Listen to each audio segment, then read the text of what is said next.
नमस्कार. कल्पनास किचनमध्ये तुमचं सर्वांचं स्वागत. आज मी तुमच्यासाठी आलेपाक ही गोड रेसिपी शेअर करणार आहे. ही आलं वापरल्यामुळे हे जरा तिखट असते, पण ती कशी तिखट कमी करायची ह्याचं मी तुम्हाला ह्या शेअर करणार आहे सिक्रेट. तर इथे मी आलं घेतलंय, मग ही मिल्क पावडर घेतलंय, that is a secret. Milk पावडरनी तिखटपणा कमी होतो. साखर घेतलंय आणि ते साजूक तूप घेतलंय. तर पहिलं आपण हे आलं सोलून घेऊया पिलरनी किंवा सुरीनी पण तसं हे केलं करवडलं तर काय काय काळे डाग वगैरे नाही राहिले पाहिजेत. स्वच्छ आपल्याला पाहिजे ते आलं.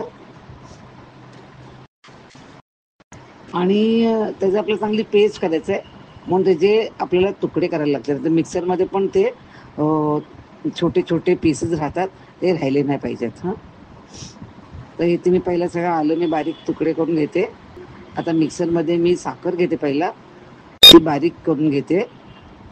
पावडर झाली बघा. आता मी त्याच्यामध्ये ते आल्याचे तुकडे घालते आणि आपलं मिल्क पावडर घालते. मिल्क पावडरने ना तर तिखटपणा कमी होतो आणि लहान मुलं पण हे खाऊ शकतात वडे. ठीक आहे. हे बघा मी पेस्ट जशी चांगली झालेली. आता आपण पॅनवरती मी ते साजूक तूप घेते.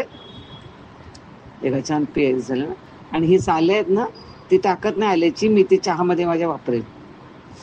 आता इथे मी तो रंग दाखवला, ते रंग घेतला थोडासा, इट इज ऑप्शनल, पण जरासं प्रेझेंटेबल दिसायला म्हणून ते रंग घेतले. एक थेंब घातलं बस झालं. हा एडिबल आहे ते कलर. आता पॅनमध्ये मी ते साजूक तूप घेते, एकच चमचा, जास्त काय नको आपल्याला. आणि ते सगळं मिक्सरमधलं ते पेस्ट केलेलं ते मी घालते आणि हे जर आपल्याला एक 5-10 मिनटं स्टर करत बसायला लागेल.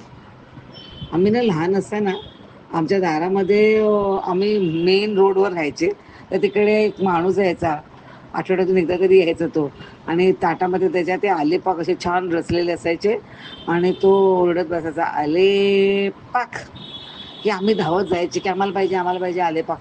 माझी आई सांगायची हे खूप तिखट असते, तुम्हाला ना खाता नाही येणार. पण मग एकदा तिने आम्हाला दिला तो आणून आलेपाक, आम्हाला घेतला तो आमच्यासाठी. एवढा तिखट लागला ना, त्यानंतर आम्ही काय आलेपाक कधी मागितला नाही. पण नंतर मी मग म्हणाले की आपण त्याचं काहीतरी करू शकतो, तिखट काय खायचं, आलं खायचं आपल्याला ना. मग ते मिल्क पावडरचं मी त्याच्यामध्ये मिक्स करून करायला लागले आणि खूपच छान होते.